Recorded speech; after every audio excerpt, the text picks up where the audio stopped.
9వ తారీఖు నైటే తీసుకొచ్చేసారు వీళ్ళు. నా దగ్గర ఫోన్ లాక్కున్నారు, నన్ను నానా మాటలు మాట్లాడాడు, నానా బూతులు తిట్టాడు. సీఏ నన్ను బూతులు తిట్టి, పా ఎందుకు వస్తున్నావు నువ్వు, నీ చెప్పానుగా, మీ చెప్పానుగా నీకు, ఎందుకు వస్తున్నా, పో బయటికి బా నన్ను అన్నాడయ్యా.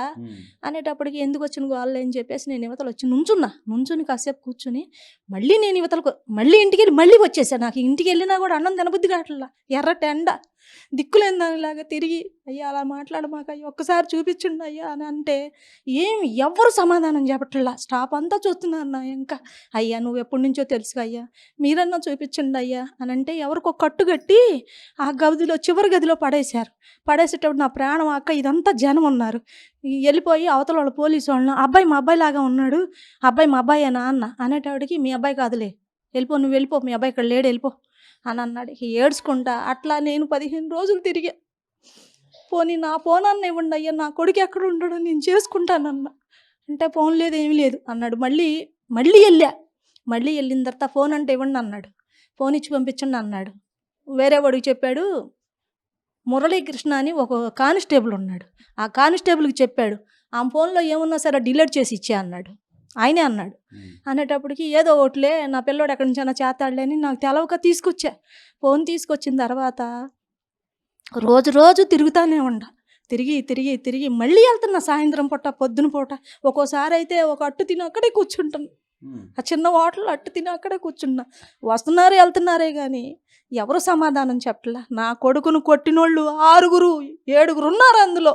నా కొడుకును కొట్టి నన్ను పైకి వెళ్ళనీయకుండా కర్రలతో అడ్డం పెట్టి నన్ను చాలా చేశారు. నా బిడ్డను కొట్టి ఏం చేయాలో అర్థం కాక, పోనీ వీళ్ళు కొట్టిన దెబ్బలు తట్టుకోలేక మాకేమన్నా చెప్పాల్సి వస్తుందేమోనని చెప్పి వీళ్ళు దాచారేమో. ఒక్కొక్కళ్ళు ఏమంటున్నారు, ఇంటికి వచ్చేసాను అనుకో, ఇంటికి వచ్చిన తర్వాత మీ అబ్బాయికి బాగా దెబ్బలు తగిలినాయంట, ట్రీట్మెంట్ ఇప్పిస్తున్నారంట, పలానా హోటల్ అంట అంటే నాకేం తెలుసు అయ్యా పలానా హోటలు, వీళ్ళు హోటల్లో పెట్టరు పోలీసు వాళ్ళు అనుకుంటా ఉంటారు అయ్యా, ఆ పోలీసు వాళ్ళు హోటల్లో పెట్టరు అని చెప్పి నేను గవర్నమెంట్ హాస్పిటల్కి వెళ్ళాను అయ్యా.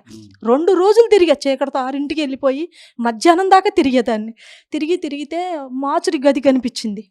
అక్కడికి వెళ్ళి నాకు ప్రాణం ఆగలేక ఎత్తుక్కున్నా. ఒక అబ్బాయికి దెబ్బలు తగిలి గుండు చేయించి పైన ఉన్నాడమ్మా, వెళ్తే వెళ్ళు అన్నారు.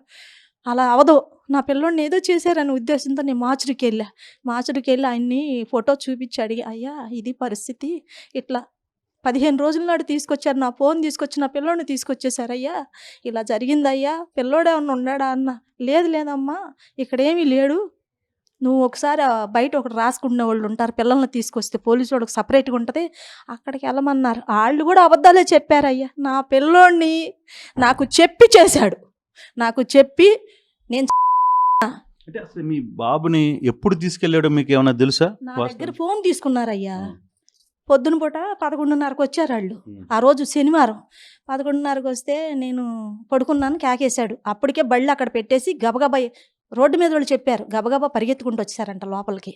నాకేం తెలుసు ఇంట్లో ఉన్నదానికి. ఈ గబకున్న ఏంటయ్యా అనేటప్పటికి, నిన్ను కృష్ణలంక సీఏ నాగరాజు గారు రమ్మంటున్నారు రా అని చెప్పి అన్నాడు. సరేనయ్యా అని చెప్పేసి నేను మాట్లాడుతానున్నా, నా చేతిలో ఫోన్ లాక్కున్నారు. ఫోన్ లాక్కుని వాళ్ళు వచ్చేసారు. నేను మామూలుగా వెళ్ళిపోయా. ఏంటయ్యా ఎందుకయ్యా రమ్మన్నారంట అన్న. నీ కొడుకు ఎక్కడా అన్నాడు. నా కొడుకు ఎక్కడ ఉండట్లేదయ్యా అన్న. ఎక్కడున్నాడు? ఆడిని ఆడి మీద ఆశ వదులుకో, ఆడి దండ కొనుక్కో, తప్పుడు అని అడిగాడు. పో బయట కూర్చో అని అడిగాడు. ఏం మాట్లాడలా నేను, ఇంకా సైలెంట్గా బయట కూర్చున్నాక వచ్చి మళ్ళీ అట్టా కూర్చుంటున్నా. నాకు ఇంటికి వెళ్తానికి నాకు ఇక్కడ ఉన్నాడని తెలిసిపోయింది. అందరు చెప్తున్నారు, పిల్లలు సెల్లో ఉన్నోళ్ళు అంటున్నారు. నాకేమో చెప్తున్నారు అంటున్నారు. నాకేం కళ్ళు కనిపించట్లా. వీళ్ళేమో అడ్డంగా కూర్చుంటున్నారు. మెట్టుల దగ్గర 2 ఉన్నారయ్యా.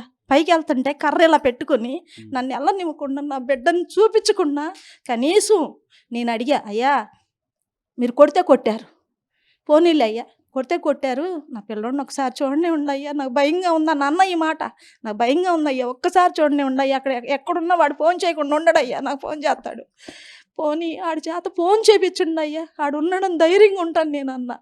చెప్పలా, అసలు ఏం మాట్లాడతల్లా. వస్తాడులే అమ్మా, వెళ్ళిపో, వస్తాడులే అమ్మా, మేము చూపిస్తాంలే, నువ్వు వచ్చావు మేము చెప్తాంలే. రకానికి ఒకళ్ళు నాటకం ఆడారు. దాంట్లో 6-7 ఉన్నారు. నా కొడుకుని కొట్టి ఇష్టం వచ్చిన కాళ్ళు పీకేసి గోళ్ళు పీకేసి కట్లు కట్టి నానా బీభత్సం చేశారయ్యా. అవి బయటికి రాకుండా ఈ నాటకాలు ఆడుతున్నారు. నేను ఒక్కటే అడుగుతున్నా, నాకేం వద్దు, వాళ్ళ మీద గొడవలు వద్దు, నాకేం వద్దు. నా పిల్లోడిని నాకు ఒకసారి చూపించమనండి చాలు, నాకేం వద్దు. ఇప్పుడు నేను ఆడి కోసమే ఎదురు చూస్తున్నా. నేను నాకు అసలు వద్దు, ఈ బతికే వద్దు, ఒక్కగాని ఒక పిల్లాడు. కాదమ్మా, ఇప్పుడు ఈ సంఘటన జరిగిన తర్వాత మీరు పెద్ద పోలీసు అధికారులకు లేకపోతే ఉన్నత స్థాయి అధికారులు అంటే నాగరాజుకి మీ అబ్బాయికి సిఐ నాగరాజుకి మీ అబ్బాయికి ఏమైనా పాత కక్షలు ఏమైనా ఉన్నాయా? ఏమీ లేవు సార్. ఆడేమో అంత తోడు కాదు, చిన్న పిల్లోడు ఆడు. అయినా ఈ సంగతి అందరికీ తెలుసు అయ్యా. కృష్ణలంక అందరినీ పిల్లలందరినీ తీసుకెళ్తాం, కాళ్ళు పగల కొడతాం, లేని కేసుల మీద వేయటం, ఒప్పి చూడటం. లేకపోతే ఆడు ఇంకేదన్నా చెప్పాడు అనుకో, బాబు నేను చేయలేదు, ఆ తెల్లారైనా ఆడి మీద కక్ష తీర్చుకుంటాడు. అదే విధిగా కృష్ణలంక కట్టంతా ఆడ సంగతి తెలుసు, అతని సంగతి తెలుసు. కాకపోతే ఎవరు ముందుకు రావట్లా చెప్పడానికి. కానీ నాకు మాత్రం బాగా అన్యాయం చేశాడు. నాకు బాగా అన్యాయం ఏమి, నాకు అసలు ఏం వద్దు. వీళ్ళ వ్యవహారంలో నాకు రాజీ అనేదే వద్దు. నా కొడుకుని ఎట్టా ఉన్నా నాకు ఇమ్మన్నా. నేను అన్న అయ్యా కొడితే కొట్టారు, నేను బాగు చేయించుకుంటాను అయ్యా అన్న. అప్పుడన్నా కనికరం కలగల. అందరూ అలాగే చూస్తున్నారు. ఎందుకు తీసుకొచ్చారో, ఎందుకు ఈ పని చేశారో నాకు చెప్పాడయ్యా. 2-3 సార్లు చెప్పాడు. నీ కొడుకు ముందు ఇక్కడి నుంచి నీ దిక్కుని చోటు చెప్పుకో నన్ను అడిగాడయ్యా. ఎంతమంది పోలీసులు మీ కొడుకుని చిత్రహింసలు గురి చేశారని నీకు ఏమైనా ఐడియా ఉందా? వాళ్ళ పేర్లు కానీ అట్లాంటి ఇప్పుడు ఎట్లాగో చెప్పాలి, మీరు వచ్చారు కాబట్టి. ఒక అతను కారు డ్రైవర్, సిఏ గారు జీబు డ్రైవర్. మనకు అతని పేరైతే తెలవదు. అతను సిఏ గారు. ఇంకొకడు మురళీకృష్ణ, అశోక్, మళ్ళీ బాబురావు, ఒకడు శివరామకృష్ణ. వీళ్ళే సార్ నేను చూసిన వరకు. నేను శివరామకృష్ణ దగ్గరికి కూడా వెళ్ళా. అయ్యా నీకు ఆ పిల్లోడు ఎప్పటి నుంచి తెలుసు కదా అయ్యా. నాన్న మేము ఎలాంటి వాళ్ళమో తెలుసుగా, ఒక్కసారి పోని పైన ఉన్నాడేమో, నువ్వన్నా చెప్పు మీ అమ్మ వచ్చిందని అన్న. ఒక్కసారి మా అమ్మకు ఫోన్ చేసుకుంటాను అన్న. ఒక్కసారి మా అమ్మని చూపించండి అన్న అడిగాడట. మా అమ్మని చూపించింది అన్నా కూడా ఎందుకయ్యా నేను ఎందుకు బతికెత్తున్నాను నాకు అర్థం కావట్లేదు. నా బిడ్డని ఎట్టా ఉన్నా సరే నేను ఏదో ఒకటి చేసుకుంటా. ఇట్లాంటి అన్యాయం ఇంకోళ్ళకి జరగకోకుండా కొద్దిగా చూడండి అయ్యా మీరే. అంటే కనీసం ఇప్పుడు మీ అబ్బాయి ఎక్కడైనా హాస్పిటల్ ట్రీట్మెంట్లో ఉన్నాడా లేకపోతే ఎక్కడైనా ఉన్నాడా అని ఆశ ఉందా నీకు? నాకుంది.